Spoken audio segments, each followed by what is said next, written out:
Hi hello ಎಲ್ಲರಿಗೂ ನಮಸ್ಕಾರ ಸ್ನೇಹಿತರೆ. ಇವತ್ತಿನ ಒಂದು ವಿಡಿಯೋದಲ್ಲಿ ರಾಜ್ಯ ಸರ್ಕಾರಿ ನೌಕರರಿಗೆ ಇಂಪಾರ್ಟೆಂಟ್ ಆಗಿರುವಂಥ ಅಪ್ಡೇಟ್ ಬರ್ತಾ ಇರುವಂಥದ್ದು 18 ತಿಂಗಳ ಡಿ ಎಗೆ ಸಂಬಂಧಿಸಿದಂತೆ ಒಂದು ಮಹತ್ವದ ಬೆಳವಣಿಗೆಯಲ್ಲಿ ಬರ್ತಾ ಇರುವಂಥದ್ದು. ಶೀಘ್ರದಲ್ಲಿಯೇ 18 ತಿಂಗಳ ಡಿ ಎ ರಾಜ್ಯ ಸರ್ಕಾರಿ ನೌಕರರು ಮತ್ತು ಕೇಂದ್ರ ಸರ್ಕಾರಿ ನೌಕರರಿಗೆ ಬರಲಿದೆ ಅಂತಲೇ ಹೇಳ್ಬೋದಾಗಿದೆ. ಸೊ ಇದಕ್ಕೆ ಸಂಬಂಧಿಸಿದಂತೆ CS ಷಡಕ್ಷರಿ ಅವರು ಮತ್ತೊಮ್ಮೆ ಅಖಾಡಕ್ಕಿಳಿದಿದ್ದು ಒಂದು ಇಂಪಾರ್ಟೆಂಟ್ ಆಗಿರುವಂಥ ಮೀಟಿಂಗನ್ನು ಇವತ್ತು ಕಂಡಕ್ಟ್ ಮಾಡಿದ್ದಾರೆ. ಸೊ ಹಾಗಾಗಿ ರಾಜ್ಯ ಸರ್ಕಾರಿ ನೌಕರರಿಗೆ ಶೀಘ್ರದಲ್ಲಿಯೇ 18 ತಿಂಗಳ ಡಿ ಎಗೆ ಸಂಬಂಧಿಸಿದಂತೆ ಗುಡ್ ನ್ಯೂಸ್ ಸಿಗಲಿದೆ ಅಂತಲೇ ಹೇಳ್ಬೋದಾಗಿದೆ. ಸೊ ಹಾಗಾದರೆ group D, group C, group A ಮತ್ತು ಗ್ರೂಪ್ ಬಿ ನೌಕರರ ಖಾತೆಗೆ ಒಟ್ಟು ಎಷ್ಟು ಹಣ ಬರಲಿದೆ? ಏನಕ್ಕಂದರೆ 18 ತಿಂಗಳ ಡಿ ಎ ಅಂದರೆ 2-3 ಇನ್ಸ್ಟಾಲ್ಮೆಂಟ್ಗಳಲ್ಲಿ ಆ ಒಂದು ಹಣವನ್ನು ರಿಲೀಸ್ ಮಾಡಲಾಗ್ಬೋದು ಅಂತ ಹೇಳಲಾಗ್ತಾ ಇದೆ. ಸೊ ಒಟ್ಟಿನಲ್ಲಿ ನೋಡೋದಾದರೆ ಕೋವಿಡ್ ಟೈಮಲ್ಲಿ ಉಳಿದಿರುವಂಥ ಏನು ಡಿ ಎ ಇದೆ ಅದನ್ನು ಫೈನಲಿ ರಿಲೀಸ್ ಮಾಡೋದಕ್ಕೆ ಇವಾಗ ಟೈಮ್ ಬಂದಿದೆ ಅಂತಲೇ ಹೇಳ್ಬೋದಾಗಿದೆ. ಸೊ ಇದಕ್ಕೆ ಸಂಬಂಧಿಸಿದಂತೆ ಒಂದು ಹೆಚ್ಚಿನ ಮಾಹಿತಿಯನ್ನು ಇವತ್ತಿನ ವಿಡಿಯೋದಲ್ಲಿ ನಾವು ಪಡೆಯೋಣ. ದಯವಿಟ್ಟು ವಿಡಿಯೋನ ಕೊನೆವರೆಗೂ ನೋಡಿ ಆ್ಯಂಡ್ ಚಾನಲ್ಗೆ ಇನ್ನೂ ಸಬ್ಸ್ಕ್ರೈಬ್ ಆಗಿಲ್ಲ ಅಂದರೆ ದಯವಿಟ್ಟು ಸಬ್ಸ್ಕ್ರೈಬ್ ಮಾಡ್ಕೊಳ್ಳಿ. ಸರ್ಕಾರಿ ನೌಕರರಿಗೆ ಬರಬೇಕಾದ 18 ತಿಂಗಳ ಡಿಎ ಬಾಕಿ ಬಿಡುಗಡೆ. CS ಷಡಾಕ್ಷರಿ ಅವರ ನಿರಂತರ ಹೋರಾಟ ಮತ್ತು ಇತ್ತೀಚಿನ ಬೆಳವಣಿಗೆಗಳು. ಪೀಠಿಕೆ: ಕರ್ನಾಟಕ ರಾಜ್ಯ ಸರ್ಕಾರಿ ನೌಕರರ ವಲಯದಲ್ಲಿ ಈಗ ಅತ್ಯಂತ ಹೆಚ್ಚು ಚರ್ಚೆಯಾಗುತ್ತಿರುವ ವಿಷಯವೆಂದರೆ ಅದು 18 ತಿಂಗಳ ಡಿಎ ಅರಿಯರ್ಸ್. ಕೋವಿಡ್ ಸಂಕಷ್ಟದ ಸಮಯದಲ್ಲಿ ತಡೆಹಿಡಿಯಲಾಗಿದ್ದ ಈ ಬಾಕಿ ಹಣವನ್ನು ಬಿಡುಗಡೆಗೊಳಿಸಲು ರಾಜ್ಯ ಸರ್ಕಾರಿ ನೌಕರರ ಸಂಘದ ಅಧ್ಯಕ್ಷರಾದ CS ಷಡಾಕ್ಷರಿ ಅವರು ಈಗ ಮತ್ತೊಮ್ಮೆ ಅಖಾಡಕ್ಕಿಳಿದಿದ್ದಾರೆ. ಈ ಬಾಕಿ ಹಣ ಕೇವಲ ಅಂಕಿಅಂಶವಲ್ಲ, ಇದು ಲಕ್ಷಾಂತರ ನೌಕರರ ಹಕ್ಕು ಎಂಬ ಧ್ವನಿ ಈಗ ವಿಧಾನಸೌಧದ ಅಂಗಳ ತಲುಪಿದೆ. ಏನಿದು 18 ತಿಂಗಳ ಡಿಎ ಬಾಕಿ ವಿವಾದ? 2020ರ ಜಾಗತಿಕ ಕೋವಿಡ್ ಮಹಾಮಾರಿಯ ಸಂದರ್ಭದಲ್ಲಿ ದೇಶದ ಆರ್ಥಿಕ ಪರಿಸ್ಥಿತಿ ಹದಗೆಟ್ಟಿತ್ತು.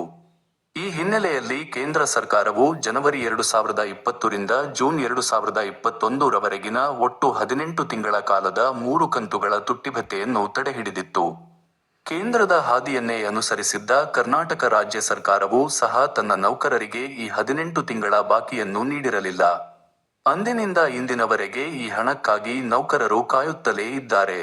CS ಷಡಾಕ್ಷರಿ ಅವರ ತಂತ್ರಗಾರಿಕೆ ಮತ್ತು ಸಿಎಂ ಭೇಟಿ. ನೌಕರರ ಸಂಘದ ಅಧ್ಯಕ್ಷರಾದ CS ಷಡಾಕ್ಷರಿ ಅವರು ಇತ್ತೀಚೆಗೆ ಮುಖ್ಯಮಂತ್ರಿ ಸಿದ್ದರಾಮಯ್ಯ ಅವರನ್ನು ಭೇಟಿ ಮಾಡಿ ಈ ಕುರಿತು ಗಂಭೀರವಾಗಿ ಚರ್ಚಿಸಿದ್ದಾರೆ. ಈ ಭೇಟಿಯ ಪ್ರಮುಖ ಅಂಶಗಳು ಇಲ್ಲಿವೆ. ನೌಕರರ ಹಿತರಕ್ಷಣೆ: ಕೋವಿಡ್ ಸಮಯದಲ್ಲಿ ನೌಕರರು ಪ್ರಾಣದ ಹಂಗು ತೊರೆದು ಕೆಲಸ ಮಾಡಿದ್ದಾರೆ.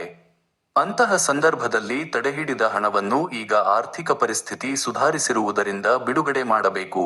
ಕೇಂದ್ರದ ಮೇಲೆ ಒತ್ತಡ: ಕೇಂದ್ರ ಸರ್ಕಾರ ಈ ಹಣವನ್ನು ಬಿಡುಗಡೆ ಮಾಡಿದರೆ ರಾಜ್ಯ ಸರ್ಕಾರವು ತಕ್ಷಣವೇ ಅನುಸರಿಸಲಿದೆ ಎಂಬ ಭರವಸೆಯನ್ನು ಪಡೆಯಲು ಪ್ರಯತ್ನಿಸುತ್ತಿದ್ದಾರೆ.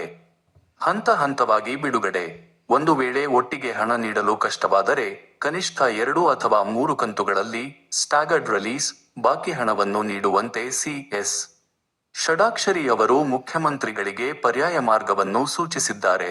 ಬಾಕಿ ಹಣದ ಮೊತ್ತ ಎಷ್ಟಿರಬಹುದು? ಲೆಕ್ಕಾಚಾರದ ಪ್ರಕಾರ ಒಬ್ಬ ಸಾಮಾನ್ಯ ನೌಕರನಿಗೆ ಅವನ ವೇತನ ಶ್ರೇಣಿಯ ಆಧಾರದ ಮೇಲೆ ಕನಿಷ್ಠ 30,000 ರೂಪಾಯಿದಿಂದ ಹಿಡಿದು ಹಿರಿಯ ಅಧಿಕಾರಿಗಳಿಗೆ ಲಕ್ಷಾಂತರ ರೂಪಾಯಿಗಳವರೆಗೆ ಬಾಕಿ ಹಣ ಬರಬೇಕಿದೆ. ಪರ್ಸೆಂಟೇಜ್ ಲೆಕ್ಕ: ಆಗಸ್ಟ್ 18 ತಿಂಗಳ ಅವಧಿಯಲ್ಲಿ ಸುಮಾರು 11% ಡಿಎ ಹೆಚ್ಚಳದ ಬಾಕಿ ಉಳಿದಿದೆ.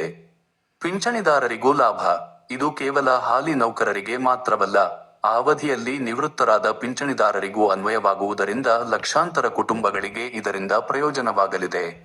ಸರ್ಕಾರದ ಮುಂದಿರುವ ಸವಾಲುಗಳೇನು? ಮುಖ್ಯಮಂತ್ರಿ ಸಿದ್ದರಾಮಯ್ಯ ಅವರು ಈ ಬೇಡಿಕೆಗೆ ಸಕಾರಾತ್ಮಕವಾಗಿ ಸ್ಪಂದಿಸಿದ್ದರೂ ಕೆಲವು ತಾಂತ್ರಿಕ ಸವಾಲುಗಳಿವೆ. ಬಜೆಟ್ ಹೊರೆ: 18 ತಿಂಗಳ ಬಾಕಿ ಹಣ ಒಟ್ಟಿಗೆ ಬಿಡುಗಡೆ ಮಾಡಿದರೆ ರಾಜ್ಯದ ಖಜಾನೆಗೆ ಸಾವಿರಾರು ಕೋಟಿ ರೂಪಾಯಿಗಳ ಹೊರೆಯಾಗುತ್ತದೆ. ಕೇಂದ್ರದ ನಿರ್ಧಾರ: ಸಾಮಾನ್ಯವಾಗಿ ಡಿ ವಿಷಯದಲ್ಲಿ ರಾಜ್ಯಗಳು ಕೇಂದ್ರವನ್ನು ಅನುಸರಿಸುತ್ತವೆ. ಕೇಂದ್ರ ಸರ್ಕಾರ ಇನ್ನೂ ಅಧಿಕೃತವಾಗಿ ಬಾಕಿ ಬಿಡುಗಡೆ ಮಾಡದ ಕಾರಣ ರಾಜ್ಯ ಸರ್ಕಾರವು ಸ್ವಲ್ಪ ಎಚ್ಚರಿಕೆಯ ಹೆಜ್ಜೆ ಇಡುತ್ತಿದೆ. ಷಡಾಕ್ಷರಿ ಅವರ ಖಡಕ್ ಮಾತು. CS ಷಡಾಕ್ಷರಿ ಅವರು ಇತ್ತೀಚಿನ ಸಭೆಯಲ್ಲಿ ಮಾತನಾಡುತ್ತಾ, ನಮ್ಮ ನೌಕರರು ಸಂಕಷ್ಟದ ಕಾಲದಲ್ಲಿ ಸರ್ಕಾರಕ್ಕೆ ಬೆನ್ನೆಲುಬಾಗಿ ನಿಂತಿದ್ದಾರೆ. ಈಗ ಸರ್ಕಾರ ನಮ್ಮ ಸಂಕಷ್ಟಕ್ಕೆ ಸ್ಪಂದಿಸಬೇಕಾದ ಸಮಯ ಬಂದಿದೆ. 18 ತಿಂಗಳ ಡಿಎ ಬಾಕಿಯನ್ನು ಪಡೆಯುವವರೆಗೂ ನಮ್ಮ ಹೋರಾಟ ನಿಲ್ಲುವುದಿಲ್ಲ ಎಂದು ಘೋಷಿಸಿದ್ದಾರೆ. ಡಿಎ ಎಂಬುದು ಬೋನಸ್ ಅಲ್ಲ, ಅದು ಬೆಲೆ ಏರಿಕೆಗೆ ಅನುಗುಣವಾಗಿ ನೌಕರರಿಗೆ ಸಿಗಬೇಕಾದ ಜೀವನಾವಶ್ಯಕ ಭತ್ಯೆ. ಇದನ್ನು ನೀಡದಿರುವುದು ನ್ಯಾಯವಲ್ಲ. ತೀರ್ಮಾನ: ಒಟ್ಟಾರೆಯಾಗಿ 18 ತಿಂಗಳ ಡಿಎ ಬಾಕಿ ಬಿಡುಗಡೆಯು ಈಗ ಕೇವಲ ಆರ್ಥಿಕ ವಿಷಯವಾಗಿ ಉಳಿದಿಲ್ಲ, ಅದು ನೌಕರರ ಪ್ರತಿಷ್ಠೆಯ ವಿಷಯವಾಗಿದೆ. ಸಿ.ಎಸ್.